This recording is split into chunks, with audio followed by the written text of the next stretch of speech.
You're listening to the ERLC podcast. I'm your brother from another mother. Yeah, that's right. Not literally, everybody. I don't think anybody. I don't think anybody thought that. It would have been better if you said same father. You know, God the Father. What did Jesus do? Juke in there. Hello and welcome back to this week's episode of the ERLC podcast, where every week we're talking about our work here at the ERLC and focusing on what Christians need to know about the things going on in the world. I'm Josh Wester, and with me in the studio today are my co-hosts, Lindsay Nicolay. Hello, everyone. Just letting you know I am in the studio sitting across from Brent, of course, who's going to say hi in a minute, but also Josh, who is highly caffeinated. So I hope he can contain himself for this podcast episode. Shout out to our colleague, Conrad Close, who in his Twitter bio says something like fully vaccinated and highly caffeinated, which I just absolutely awesome. love. Well, also with us is, in a particularly low energy form of himself, Mr. Brent Leatherwood. How's it going, y'all? Man. You're high energy. He's low energy. Let's see what's going to happen today. So look, it's I'd love to tell you it's a beautiful day to do a podcast. I'll go ahead and give you the inside scoop. We're recording a little early in the week, so if there is some major news story that happens and we missed it, we're sorry, but schedules dictated that this had to happen on Wednesday. So Lindsay's going to tell you what the ERLC has been talking about so far this week. Yeah, well, I will also go ahead and tell you that it's actually not a aesthetically beautiful day to record a podcast. It is rainy outside, and therefore, while I love doing this podcast, I wish I was taking a nap. But instead, I'm going to give you a rundown of some of the stuff we've been covering on ERLC.com this week. The first article that we're starting off with is Darby Strickland. You might recognize her name if you have paid attention to our Caring Well challenge and any of our curriculum. She has taken a part in this, helped edit, provided much needed and valuable resources to help us keep our churches safe from abuse and safe for survivors. And she's provided us with a resource titled 4 Reasons Why Women Stay in Abusive Relationships. And she wrote this because there was something that circulated really a few months back talking about this type of situation. And she opens the article and states, when we encounter abuse and grapple with the evil it perpetrates, many people often wonder, why doesn't she just leave?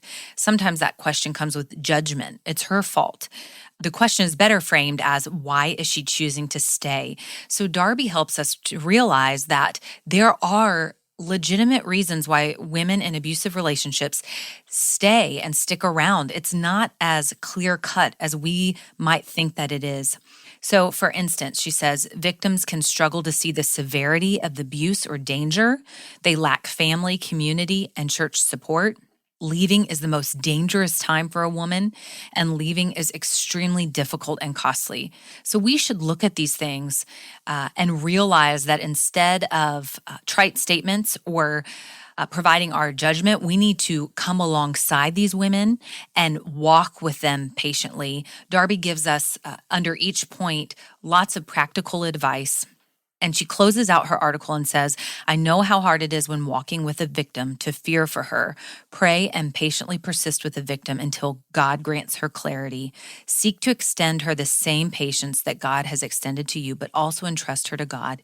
He is always on the move, rescuing his people from oppression. And amen. And may he make us as the church a part of that for women who are in abusive situations. The next article I want to highlight is by Catherine Parks, and she's been making an appearance lately in a lot of our articles because she just provides us with such excellent content when it comes to life issues. And her article this week is titled, What are the ethical concerns with non-invasive prenatal testing?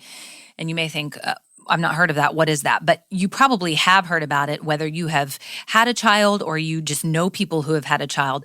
It's just that test that people are offered around 12 weeks, and it's a blood test, and they screen for chromosomal abnormalities. Primarily, it looks for Down syndrome, trisomy 18, trisomy 13, and extra or missing copies of the X and Y chromosomes.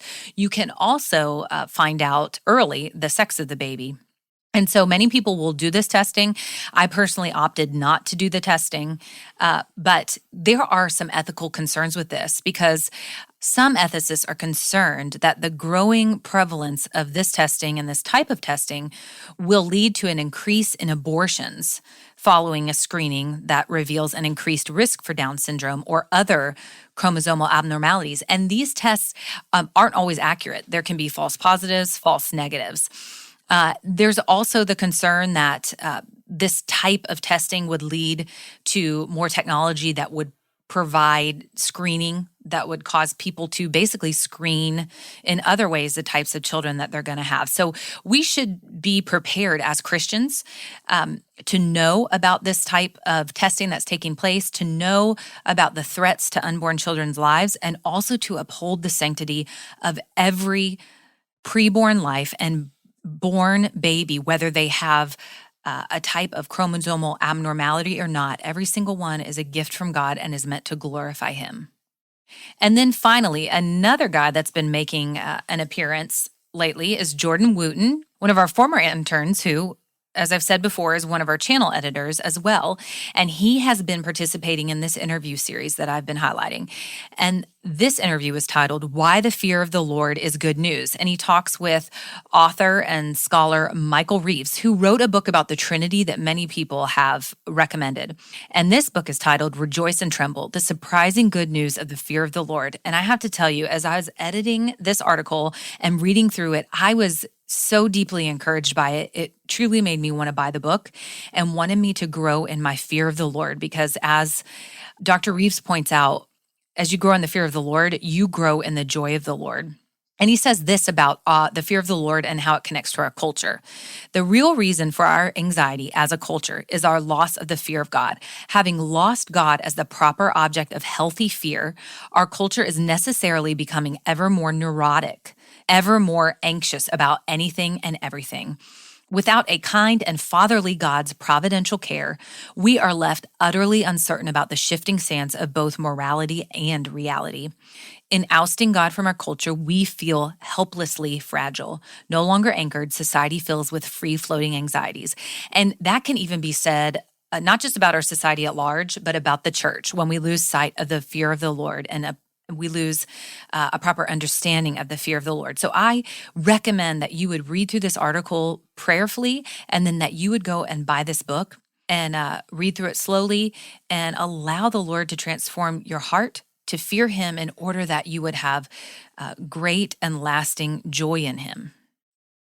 I'm thankful that Catherine put that down about prenatal testing. Meredith and I were we made the same decision that you and Justin did. And I'm so thankful that her doctor at the time, when he offered that, he's like, I'm just offering this because this is something that our clinic does. But I know the two of y'all well enough to know that you're just going to totally bypass it, because what are you going to do with that information? You're still going to love the baby that the Lord has given y'all. And so that was our experience with all of our children. But there are many good Christians who don't make that same determination. And I think this is a helpful guide for those couples who are going through that season. And then I had also the same reaction to Jordan's piece immediately when I bought the book, because I was so encouraged by it and thought, man, this is something I want to read more of. And it almost kind of sparked the same reaction I had when I first heard about Gentle and Lowly.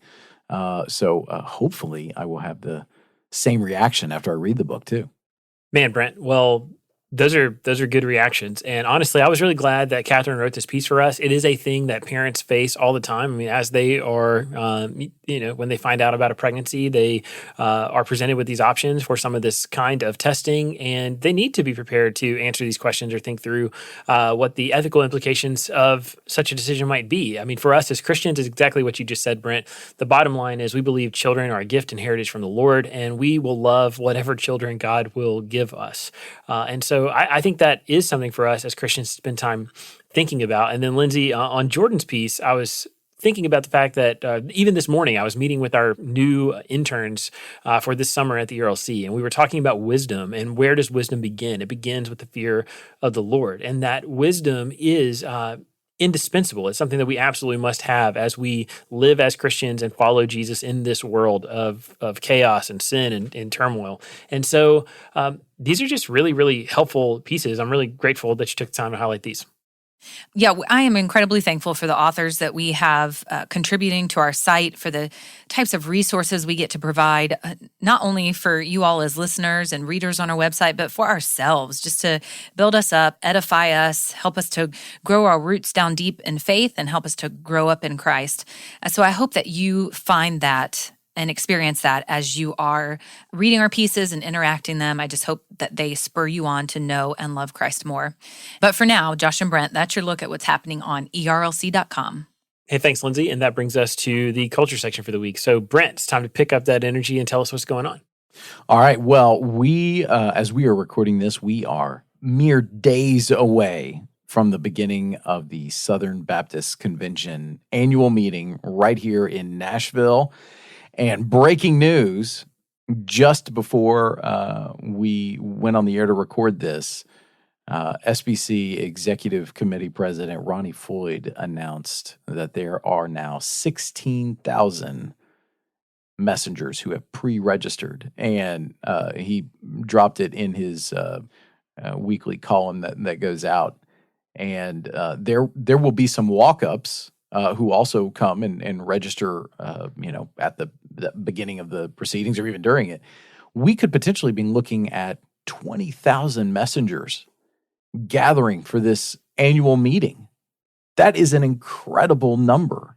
And I'm hopeful that number means that we are going to get clarity about the direction ahead for the denomination, confirm the things that we have always confirmed, as well as to take action on some of just the serious issues that have presented themselves. That's my thought, at least. What do y'all think? I'm definitely shocked that we're looking at a number that is that high. Obviously, every single time, whatever the number of pre-registered messengers are, there will be some people who walk up and register that were not pre-registered, but there will be also some people who don't show up that were. So we are confident that we're going to be above 15,000. The fact that we could be approaching 20,000 is just it's just surreal. I mean, we haven't seen huge numbers like that since maybe in the 1980s during the years of the conservative resurgence, where you had over 40,000 people in some cases attending the Southern Baptist Convention's annual meeting. And so it is going to be, it's a big Democratic business meeting where anybody who wants to can go to the microphone and say whatever they want. So it is going to be quite something. And even if you're not an SBC insider or don't care that much about SBC politics, it'll be interesting to watch.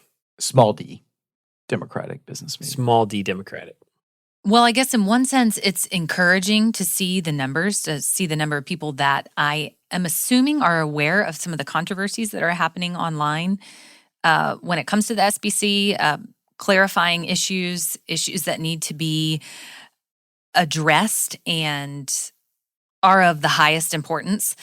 So that part is really encouraging.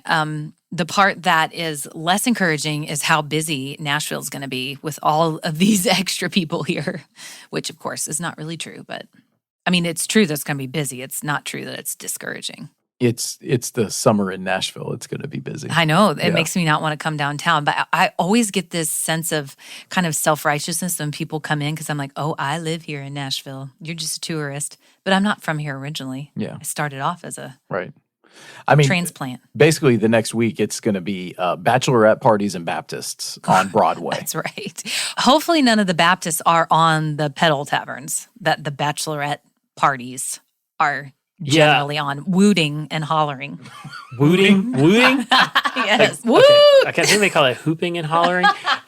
Hooping and hollering. That's right. And in any case, I think I've said this on the podcast before, but I've gotten into the habit on like Thursdays and Fridays when I leave the office, like I don't even look up, because on not just like in the pedal tavern thing, that's normally like pretty benign, except for, maybe some fun-loving drunk people.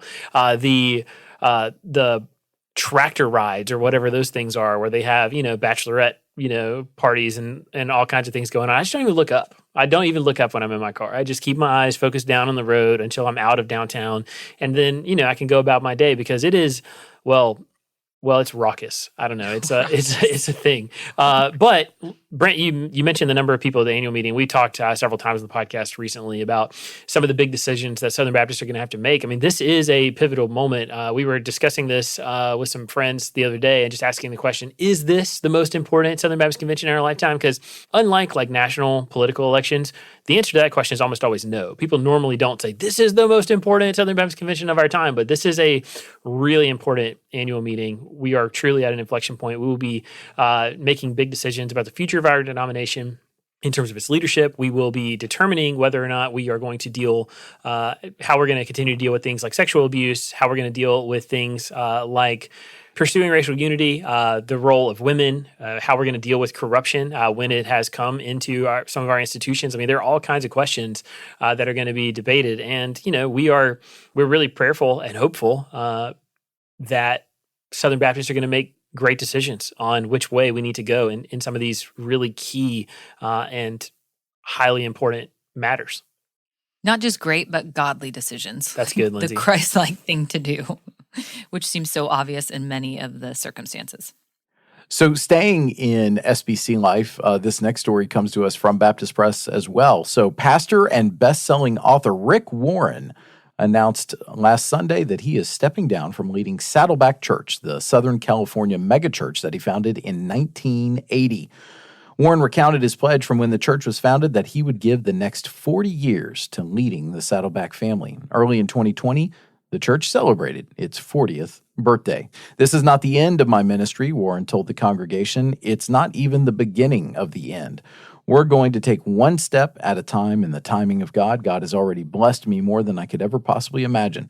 I don't deserve any of it, and so this next transition in my life is something I am anticipating with zero regrets, zero fears, and zero worries.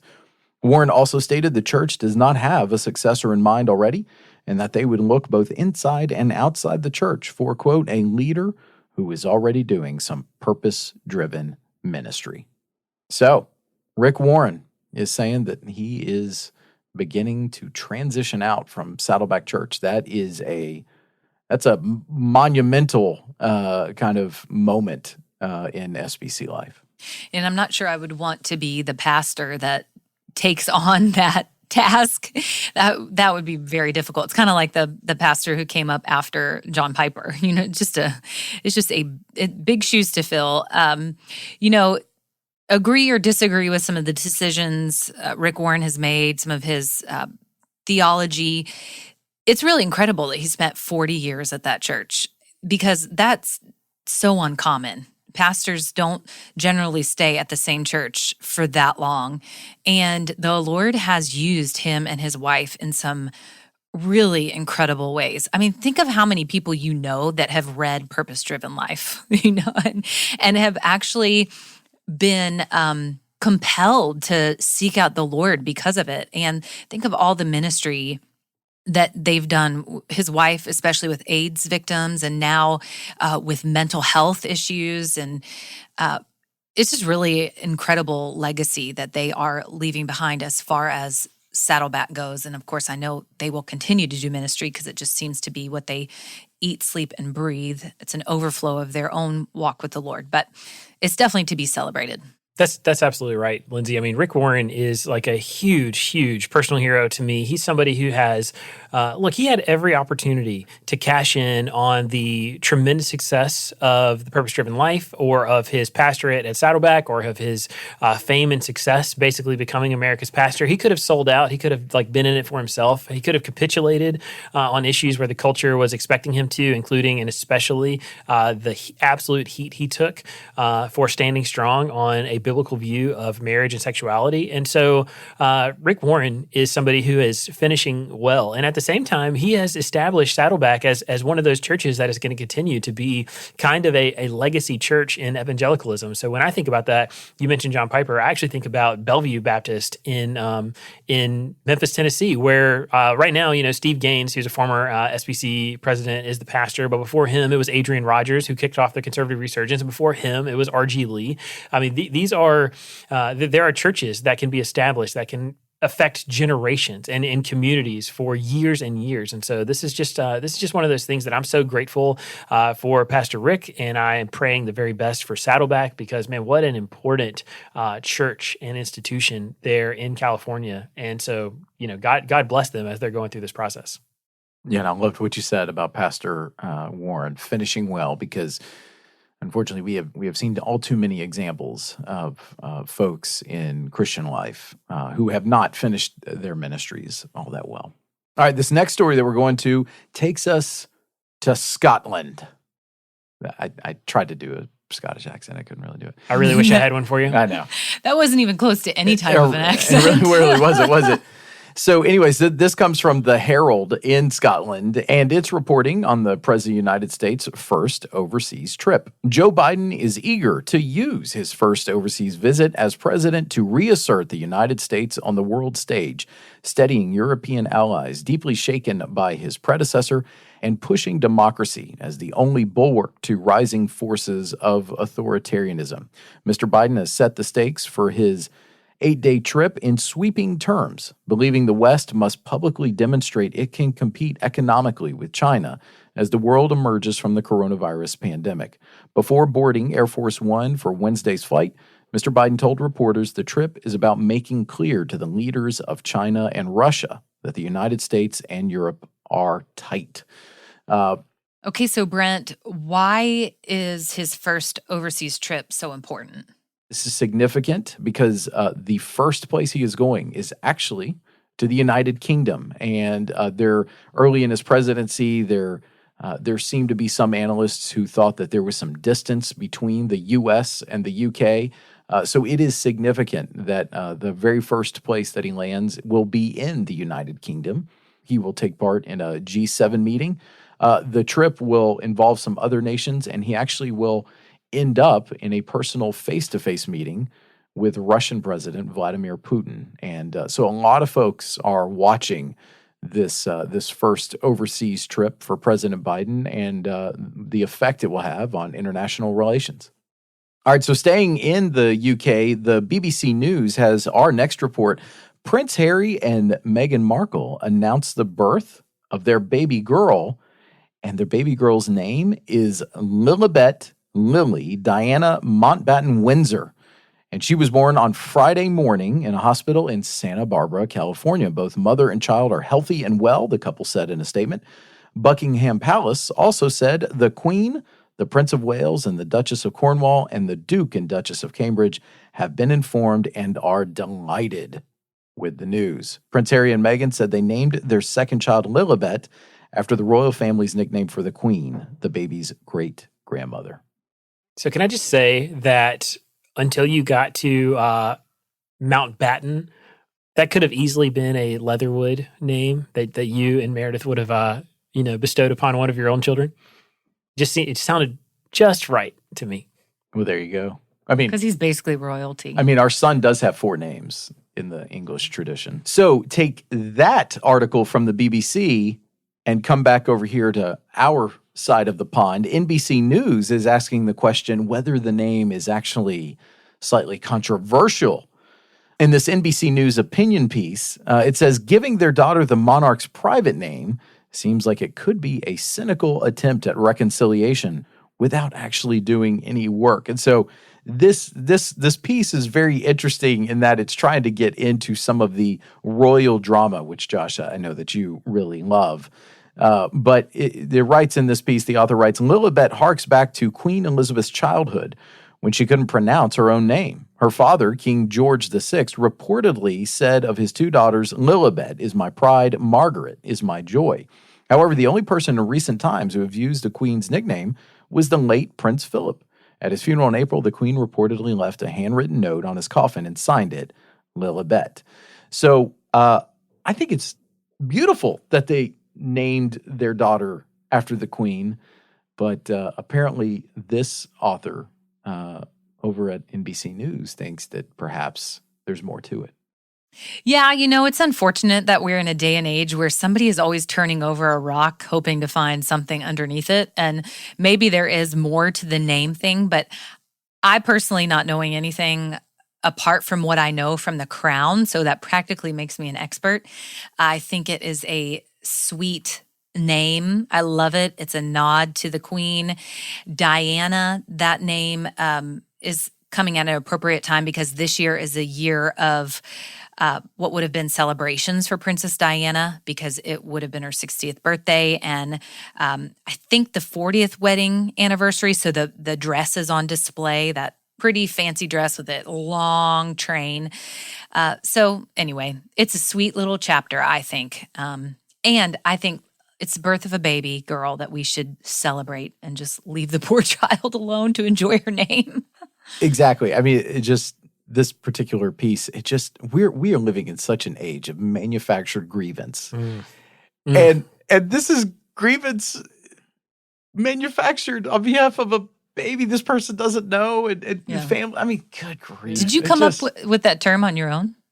Manufactured grievance? Uh-huh. Well, they're two words. I just happened to combine them. I don't know if it's like a. I think it's a good term. Manufactured grievance. Yeah. TM. You trademark it and write a book about it. Actually, the one I really prefer, especially for the folks on Twitter, outrage artists.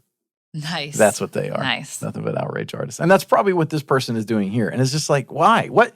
Just be happy. There's a baby. And they by all accounts, seem to be honoring their grandmother. It's great.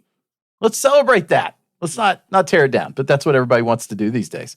All right. So moving on back here in America, cicadas are wreaking havoc, y'all. So apparently, all the reporters in Washington, D.C. just can't consume them at a fast enough.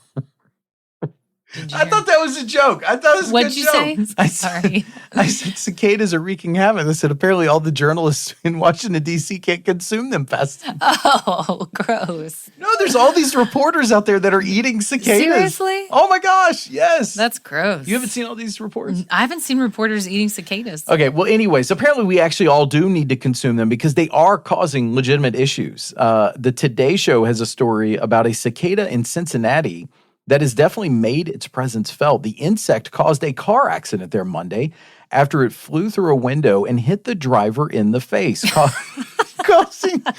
We don't mean to laugh. No, this person was not looking forward to this happening on Monday. But it caused the motorist to veer off and hit a utility pole. According to the Associated Press, the driver did not suffer any serious injuries, although the vehicle did see significant damage. The red-eye insects typically live underground but come out every 17 years to mate. People know them for their loud noises that they make, and this year's cicadas are known as Brood X, which includes 3 different types of the bugs. While they are mostly harmless, they have caused some trouble. And then, so we learned this morning that a cicada swarm broke the White House press plane, delaying their trip by more than 6 hours. So this comes to us from the USA Today. A swarm of cicadas infested the exterior hull of the White House press plane Tuesday night, delaying the aircraft's flight by more than 6.5 hours. The chartered plane, originally scheduled to leave at 9 p.m., was ultimately replaced with a new aircraft that had to be called in to Dulles International Airport. How incredible is this? They're causing accidents. They're grounding planes. It's like the locusts, the plague of the locusts. Although what's more interesting to me from last week, I saw a story and I meant to mention it, is that if you are consuming cicadas, they've told you not to consume them if you are allergic to shellfish because they're related. So if you can't eat shrimp, if you have an allergy, don't go out and find you a cicada and fry it up and eat it for dinner. I got to tell you, I'm looking down on all those people that are eating cicadas right now for whatever reason, for the experience, for the shock value, whatever it is. Also, I feel like I need to roll out my card table and get a little sign and say, these are the plagues of Egypt, change my mind. You know, we lived through 2020 in a year of pandemic and quarantine and isolation and whatever. And so then we had this, gas shortage that happened because of hackers. And now we have swarms of cicadas that are, eerily similar to locusts. And I'm just not really looking forward to what the next thing might be. Hopefully not blood in the Harpeth or something. Right. That would not be okay. Oh, gosh, no. The Harpeth is a river here in Middle Tennessee, folks should know. Okay. Well, it's a pretty light week thus far. So, Lindsay, Josh, that's your look at This Week in Culture. So now it's time for the Lunchroom, where every week we tell you about the things we've been talking about with one another. So I'm going to go ahead and go first this week. So because we are recording a day early, it just so happens that it is my daughter Ellie's 4th birthday. And man, I mean, Ellie is our adopted daughter. She has been with us. Literally, we have been with her since she was born. We were in the room when she was born. And gosh, she is God's gift to our family. And we are just unbelievably grateful. Also, it was a very long process to make the adoption official. It took over 2 years. And so we are crossing that point where it has been more time not under the kind of cloud of uncertainty surrounding the adoption. We are grateful to God to be on this side of it. And so we just are looking forward to celebrating her tonight as a family. And it was just so special to get to hug and kiss her this morning and to just to thank God for his immense, immense blessing in our lives and to our family. And so, look, point of personal privilege, I'll just make my lunchroom about saying happy birthday, Ellie. But we are so, so grateful for her. Happy birthday, Ellie. She is precious, and she is a firecracker, and she is tall. She is a tall firecracker. She is tall. And Grant is 5 months old today, so it's not technically his birthday, but still, the 9th is a good day. I would agree. My favorite Ellie memory happened within the last week. What would that be? I walked into the office, and she just ran up and hugged my leg. Oh, sweet. Well, thank you, Ellie. Sweet. She probably thought you were me. Maybe. Yeah, Maybe. that's true. Maybe. Doppelganger from back to last week. If only your first name was Tom. Oh. So what do you have, Brent? So I've got something that I thought just marks hopefully the season that we are in of reopening. As longtime listeners know, we love us some Axios around here, the news site Axios. And this week, they have over the last year been doing a weekly map where they chart new coronavirus cases around the country. And this week, they decided they would stop producing that weekly map. And this is what they say. Axios has tracked the change, more often than not, the increase in new COVID-19 infections for the past 56 weeks. Those case counts are now so low, the virus so well contained, that this will be our final weekly map. The U.S. averaged roughly 16,000 new cases per day over the past week. That is a 30% improvement over the week before. New cases declined in 43 states and held steady in the other 7. So when they below their last map, they give just kind of a review of the last 56 weeks. And I mean, it is incredible, the highs that we were at back in November through January.